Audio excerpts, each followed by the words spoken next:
Hi, y'all. Welcome back to the That Girl podcast. I'm your host, Alexis Jacqueline Smith, where I walk you through how I became that girl so you can become that girl too, if you would like. Now, this is going to be a part of a larger series. This episode is going to be called Ask and You Shall Receive. So, every so often, I will go on my Instagram, I'll put a little question box. I'll say, what do you want me to cover on this podcast? And you can ask me whatever you want me to cover. And if it isn't like a bigger video or bigger podcast I'm going to be doing, I will do it on here under Ask and You Shall Receive, episode 1.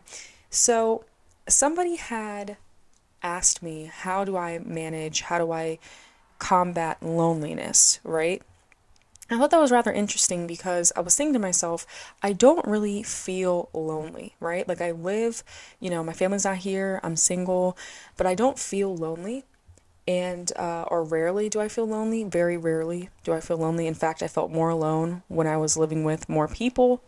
And so I was like, well, it's not the fact that I have roommates. It's not the fact that I have a cat, because again, I had pets before.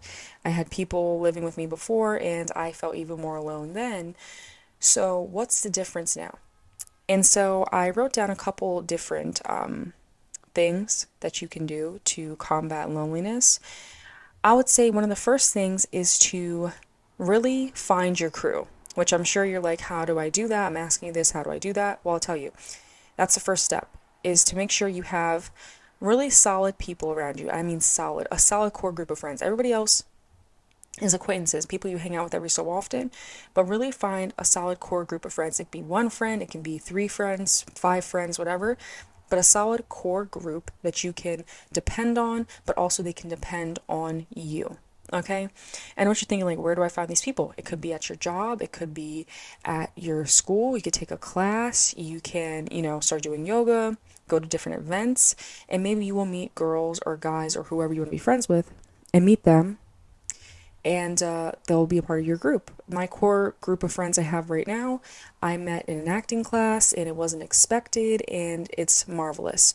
So how do you do that? I would say the first step is to really and truly be in the mindset of being open to making friends. So if you're sitting there in your mind saying, oh my God, I can't have friends, I suck at making friends, friends are horrible, everyone treats me bad, everyone betrays me, that is precisely the reason you don't have friends, because you're already judging people negatively. You're sending out an energy that's saying, I don't want you to be my friend. I don't want friends, right?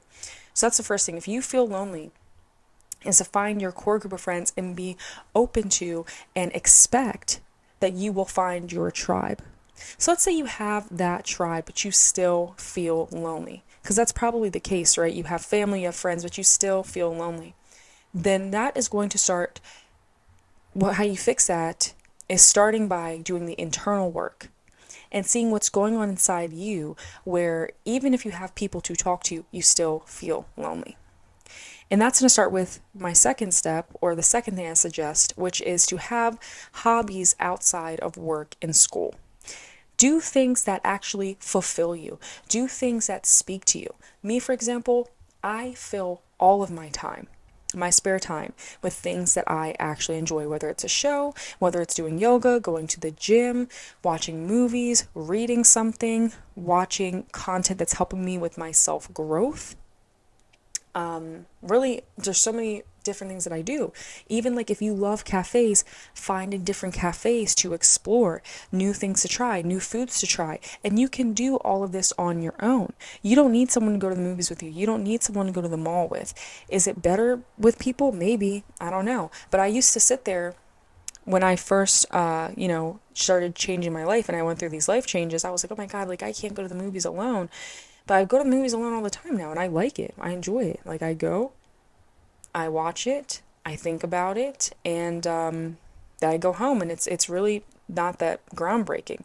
So that is step 2, is finding things to do that you enjoy to spend your time with. You can't just lay there in bed like, oh my God, I wish I had someone to hang out with. Get comfortable with hanging out with yourself. 3 is to be adventurous. You never know what you're going to discover, what you're going to find. So if you're always canceling plans, how are you going to find out what you like? Or go out of your way. Like I said, try a new cafe. I'll tell you a quick story. I was supposed to have a rehearsal for a play, and it ended up getting moved to later in the day. And so I was like, you know what I'm going to do? I'm going to go and I'm going to do something I enjoy. I'm going to go do yoga outside in nature.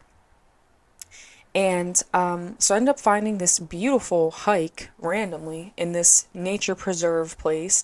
And it was the most gorgeous thing I've seen in a long time, all because I chose to be adventurous. I chose to try something new, which was doing yoga outside. I always do it in my complex or in the gym or something, but I was like, you know what, I'm going to start doing yoga outside. And honestly, it's a new habit that I do. I like to find parks and go do yoga, but also it was such an enriching, not once in a lifetime experience, but you know what I mean? Something I'll remember for a long time because of how random it was. I wasn't expecting, hi, my cat's here to make an appearance. I wasn't expecting to experience that, but I did. Number 4 is so important. It's not as important as number 5, but it's very, very important, high up on the list. It is to commit to your self-growth. That is the key. Stop viewing your alone time as a problem, as something you need to fill up with other people, and start viewing it as opportunities to work on yourself.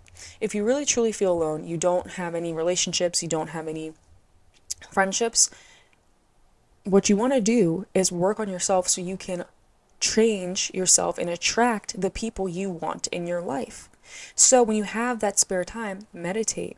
Visualize the friendship, the relationships, the etc. you want to have, that you want to invite into your life, that you are deserving of, that you can have. But visualize that, whatever it is that you want. And not even just like friends. Visualize the job you want. Visualize the life you want. And that's how you want to spend your time. You don't want to take your alone time. It's so precious to have alone time. Honestly, truly. I'll tell you another quick story. I ended up not getting scheduled at one of my old jobs. I was not getting scheduled so much, and it was really frightening me. Then I thought to myself, you know what? You know what I'm going to do? I'm going to take this time. I'm going to see it as just an abundance of time. It's actually a blessing to write a script. I ended up writing a script, and I'm still working on it to this day.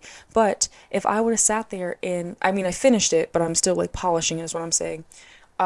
I would have sat there and laid in my bed and been like, oh my God, like I'm not working, blah, blah, blah, and crying and watching TV. No, I'm going to put that time and invest it in my career. I'm going to invest it into the things that I want to do that is outside of my job. And I recognize that time as a blessing now. So when you have an abundance of alone time, it's an abundance of time to work on yourself or whatever it is that you want, right? So let's say, for example, let's use that example. Let's say this didn't happen, but let's just say this happens, right?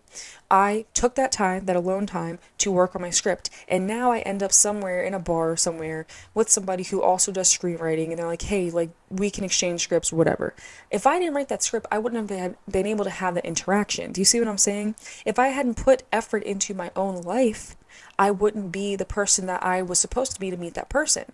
So let's say, for instance, you take your alone time to go to the bookstore and buy a specific book, and you end up going to a bar with one of your friends or an acquaintance or something for work, and then you end up meeting someone there that reads the same book, and they invite you to a book club, and now you have a whole group of friends that like reading. You see what I'm saying? I know what you're thinking, like these are egregious, crazy things, but not really. That's how the universe works. You send out energy and you receive whatever it is you want back.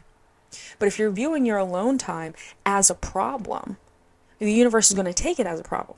Versus if you are viewing it as something amazing, the universe is going to take it as amazing. So that's where it is that you have to really commit to your growth in these periods, because here's the deal. Imagine the energy of somebody who really prioritizes themselves, who takes control of their life, who puts their alone time into their career, into their self-growth, into meditation, into visualizing, into becoming the person that they really truly want to be, versus a person who is desperate, who really wants friends, who really wants a partner, and just that's all they think about, and they just lay in bed and they watch television. They're not even like watching television to study or to actually enjoy it, but just like letting it be on and doom scrolling on the internet. Those are two different people that are going to attract two entirely different groups of people. You want to attract friends that feed you and that you can give back, like have a great relationship. Be and work on yourself to be the person that has that friend, that person wants to be friends with. You see what I'm saying? Because what you're going to have instead is people who are trying to latch onto you. We've all had friendships with someone who just wants to latch onto us, that isn't really showing up for us, or just wants us to do whatever it is that they want us to do. They're picking people who are desperate. They're picking people who they can use, right? Or, you got some crazy people. You don't want that energy. So if you don't want that energy, you have to start viewing yourself as somebody who has friends and who is deserving of high quality friends and high quality interactions, and also respects their alone time. Which leads me to step 5, which is the most important, which is stop identifying yourself as lonely. Stop telling yourself you are lonely. If you don't want to be lonely, stop telling yourself you're lonely. All of these things is essentially you acting as if you are not lonely. You see what I'm saying? You are adopting the mindset and the actions of somebody who is not lonely. If you sit here and there's so much content, I talk about this so much, I'm going to make an episode about this, but there's so much content about just self-deprecating, or like, my life's terrible, oh my god, being a lonely girl, or I'm accepting of it, and it's like, I'm so alone, but it's okay, and all this negative crap that's on social media. Stop identifying with the stuff. Stop relating to that stuff. If you don't want it to be your story, don't relate to it. Just don't relate to it. It does not relate to me. It does not speak to me. So if you're seeing all that content, I understand people putting out there because they feel some type of way and they want to be relatable and they want people to understand them. I'm not saying it's a bad thing. What I'm saying is, when you stick to that story and you engage in things that are sticking to that story, that is why that story is going to perpetuate in your life. It's that simple. You have to really have the courage to step outside of your comfort zone and to believe that you are deserving of fruitful, giving, loving relationships. Because to think otherwise is simply not serving you. To think you're so lonely, I'm so lonely, it's so hard being single, it's so hard not having friends, that is setting out an energy of, don't talk to me, don't talk to me, don't talk to me. When you're content with yourself and you are content with your alone time, you can sit in your room and find something to do that isn't numbing your loneliness, but literally just like, okay, what am I going to do with my time? Respecting yourself, you will attract people who respect you, because you are saying an energy of, I respect myself. And people that want to disrespect you, they're not going to waste their time. And if they do, they're crazy, and you're like, you know what, you're crazy. So I hope that was helpful. These episodes are going to be a little bit shorter, but truly, above all else, I want to say that it's okay. If you're feeling lonely, it's okay. I'm not asking you to like magically change your mindset like that, but if you do these steps and you do that a little bit every single day, you'll start feeling better. And that's what I'm telling you. Take it from me. I have a great group of friends. I love my alone time, but I was at a point in my life where it was just really hard for me and I didn't know how I was going to like live my life anymore. But now I'm like, okay, I love my alone time. I love meditating. I love visualizing my future. I love thinking about ways to manifest the life that I want. And that takes up all my time, to the point where I'm like, you know what? I don't even like know if I want to go out sometimes, because I want to do that work. But I know going out is important, because socializing is important. I say that on my Instagram story all the time. Go out, socialize, meet people safely. But you can only do that. You can only have a really good time. Even like, and this is a quick tangent, but like if you go out to a club and you send out that desperate energy of like, I need a guy to come up to me, you need people to talk to, they're not going to talk to you. But if you go into a club or you go into a social environment and you're like, oh, I'm the coolest person in the room, everyone wants to talk to me, everyone wants to know me, I guarantee you people are going to be attracted to you. Try that. That's my homework for y'all. Is if you're going into a social event, before you go, leading up to it, tell yourself, while you're doing your makeup, whatever, everyone's going to talk to me. Everyone, like yada, yada, yada. And that's going to change your energy in some way, and see how it changes your energy. Even if people don't say anything, they just look at you. They're like, oh, who is that? You'll notice people looking at you differently. If it doesn't work the first time, don't worry about it. Don't beat yourself up about it. Again, it's all about like consistency with this stuff. It's about consistency. You've been living a certain way for a long time. You're trying to change your energy. You're trying to change and undo things and habits that you've done for years. But you can do it, because I've done it. I promise you. Now, if you want to become that girl, you want to learn how to really take control of your life and invest in yourself, I have a program called the That Girl Program. It's going to be linked in the description of this episode, along with my Instagram at Alexis Jacqueline Smith, if you want to drop a question for the Ask You Shall Receive series. But the program is a video series, it is a book, and it's in a workbook that will help you become that girl, fast track you to become that girl. It's all the things that I did to become that girl. But I still have the podcast. I will be back. But if you want to get that program, it will be in the description of this episode. I love you guys so much. I'm wishing you the absolute best. I love you. I'm wishing you opportunity, success, love, friends, whatever you want, babe. Because guess what? You deserve it and you will get it. Bye, loves.